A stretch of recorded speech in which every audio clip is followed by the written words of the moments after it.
Welcome to this week's CWL Discord Weekly. Let's see what the CWL superstars were up to this week as we get ready for the latest edition of Vindication and Nemesis. She shocked the world this past week when Lady Britannia defeated Catherine Love to become the new openweight champion. But it was incredibly short-lived as she was immediately attacked by Taylor Jones. We will keep our eyes peeled to see what happens next as things develop.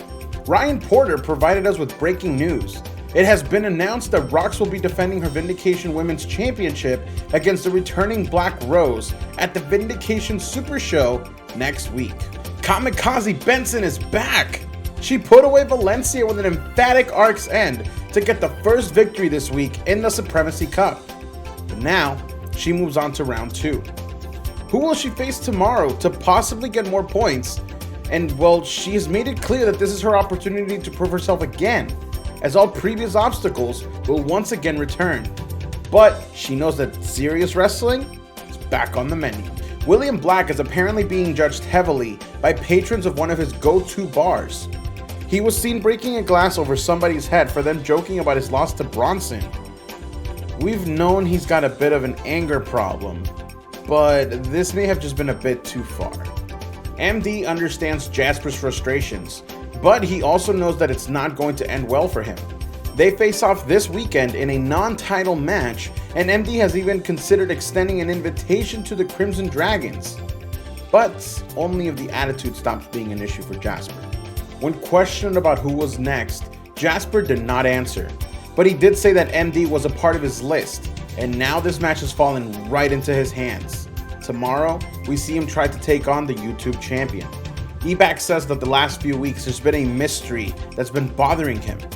With the help of the Dower Ranger, they are going to figure out and get to the bottom of this mystery. The Crimson Dragons seem to have shaped up Zistro really well.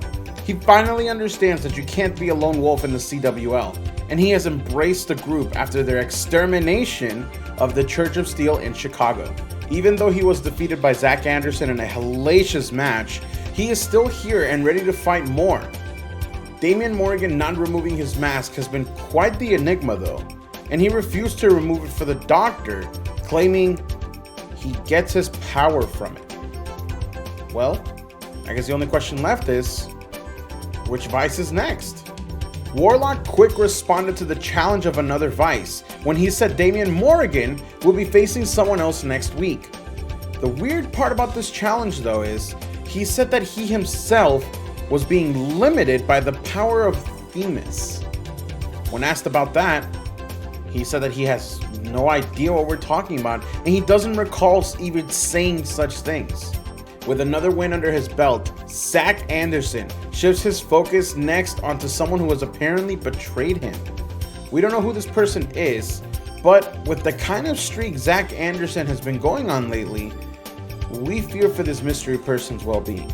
She ran down her opponents for the Supremacy Cup, and while 1 is a new battle and 3 are rematches, Cassidy already knows that the one she wants most is Holly Queen. We can't wait to see that match go down. A rather friendly Sheila showed up to an interview with Ryan Porter, where she claims she's in the Supremacy Cup for fun. Interesting take from Sheila, if we're being completely honest. The alarming thing though, was the report we received from her therapist claiming she had a room filled with papers reading "by any means necessary," and her claiming he has shown me the way. The Kingsman intentions are clear. When cults, evil groups, corporations, or Bigfoot come a-knockin', expect the Kingsman to be there to eradicate the problem from further pestering when it comes to Nemesis. Although he's the one that asked for the handicap match, FJA claims that backroom dealings have it out for him. Now, he is challenging one of them to a one-on-one matchup later on down the road. I can't wait to see who steps up. Formerly General Nemesis, Alexander can't seem to figure out exactly how Drake was infused with dinosaur blood.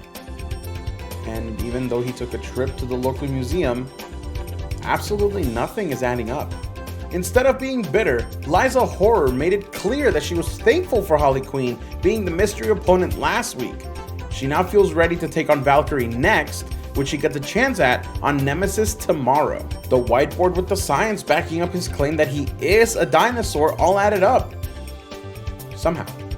Alexander now has to answer this video, and we're hoping that he does so soon. This science battle has evolved past our expectations. The former Nemesis Women's Champion just needed to let her body heal, and now that she seems to be back at 100%, the Nemesis Women's roster is on notice. She already defeated Liza, but who's next in the Supremacy Cup? Aside from the math not adding up to her, she is the #1 contenders match tomorrow to find out who is Jada King's next opponent. Best of luck to the new and improved post-Raymondonia trip Pinball Witch. Jacob Nitro sent a stern warning and message to Jay Scott. You're not undefeated, you're not legitimate competition. He's been a fighting champion, so if he wanted a title shot, all he had to do was ask. Now he's opened up a can of worms that Anarchy Inc. will be happy to throw right back at Starjammer LLC. She's not letting her success get to her head. The always calm, cool, collected demeanor of Valkyrie has helped her retain her composure, and now she's ready for Liza Horror tomorrow on Nemesis as the Supremacy Cup continues. Thank you for joining us on this week's edition of CWL Discord Weekly. Don't forget to hit that follow button on Twitch to get notified when we go live, and hit that like button and subscribe on YouTube as well to stay up to date on everything that happens in the CWL universe. Have a great night, everyone.